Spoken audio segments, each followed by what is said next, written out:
राम राम सभी को। आइए मेरे चैनल में आप सभी का हार्दिक स्वागत है।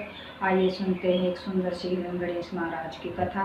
बहुत ही प्यारी कथा है। अच्छी लगे तो कमेंट कर जरूर बताया करो। चलिए सुनते हैं गणेश जी की कथा। एक समय की बात है एक है गांव में एक ब्राह्मण ब्राह्मणी रहते थे। वह गणेश जी की बहुत ही पूजा पाठ करते थे और बहुत ही श्रद्धा रखते थे। गणेश उन्होंने एक गणेश जी की अपने घर में ही एक मंदिर बनाकर वहाँ स्थापना की हुई थी। मगर ये उनके घर में किसी चीज़ की कोई कमी नहीं थी, मगर एक छोटी सी कमी थी कि वो आपस में ब्राह्मण ब्राह्मणी दोनों आपस में झगड़ते थे। वह कहता है वह पूजा करता है तो ब्राह्मणी हनुमान जी गणेश जी का भोग लगाती। गणेश जी का भोग खाना बनाती और भोग लगाती। तो वह पूजा करता तो ब्राह्मणी से कहता हाँ भोग लगा दो। वह कहती तुम लगा दो, मैंने तो पूजा कर ली है, भोग तुम लगाओ। तो उनका दोनों का ऐसे ही झगड़ा होता रहता।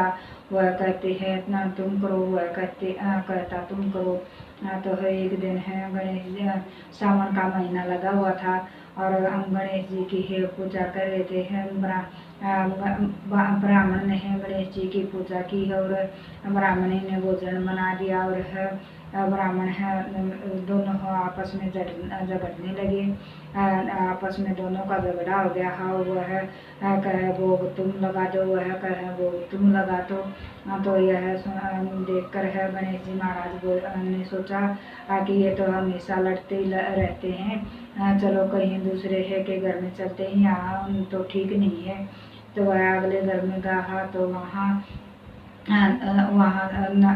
देवरानी जेठानी आपस में झगड़ रही थी। झूठे बर्तन पड़े थे, झाड़ू चौका सब ऐसे ही बिखरा पड़ा था। पूरे घर में कचड़ा ही कचड़ा था। तो वो उसने गणेश जी ने सोचा यहाँ तो पारनी पड़ेगी। फिर अगले घर में गए तो वहाँ नानू भावजाई लड़ रही थी, उनका भी ऐसे ही काम बिखरा पड़ा था। तो फिर अगले तीसरे घर में गए तो वहाँ सास बहू लड़ रही थी, उनका भी काम ऐसे ही पड़ा था। खाने का कोई व्यवस्था नहीं थी और दोनों सास बहू आपस में झगड़ रही थी। गणेश जी ने सोचा कि इससे तो अच्छा वापिस ब्राह्मण के घर में चलते हैं, वहाँ लड़ झगड़ कर खाना तो टाइम पर मिल जाता है। तो गणेश जी घूम घाम के सब जगह वापिस ब्राह्मण के घर पे आया। तो ब्राह्मणी उनका गेट खड़काया। वहाँ से बहुत ही अच्छी पकवानों की खुशबू आ रही थी। तो गणेश जी ने गेट खड़काया तो ब्राह्मणी बोली अब मैं गेट नहीं खोलूँगी, पहले यहाँ से क्यों गए थे, तो अब मैं गेट की क्यों खोलूँ, मैं गेट एक ही शर्त पर खोलूँगी कि मेरे घर में। फिर गणेश जी बोले कि ठीक है, बताओ तुम्हारी क्या शर्त है।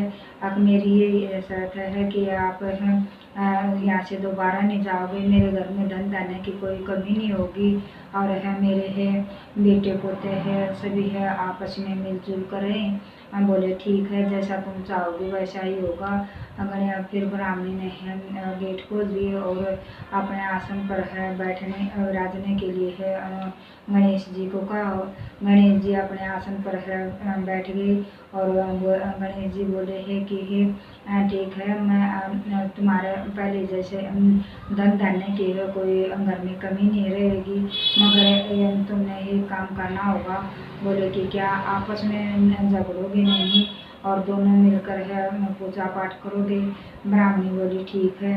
उस दिन के बाद ब्राह्मणी के घर में धन धान्य की कोई कमी नहीं रही और बेटे पोते सब मिलजुल कर बहुत ही खुशी से रहने लगे और ब्राह्मण ब्राह्मणी मिलजुल कर दोनों मिलकर गणेश जी की पूजा करते हैं, भोग लगाते और आरती करते। यह गणेश जी की बहुत ही सुंदर कथा है। कहना गणेश जी महाराज कहना न सुनो नारायण है ओकारे वरण रिद्धि सिद्धि का वास स्वाम धन के है भंडार भरे और है सब पर है अपनी कृपा बरसाए। जय गणेश महाराज की, जय सच्चे दरबार की।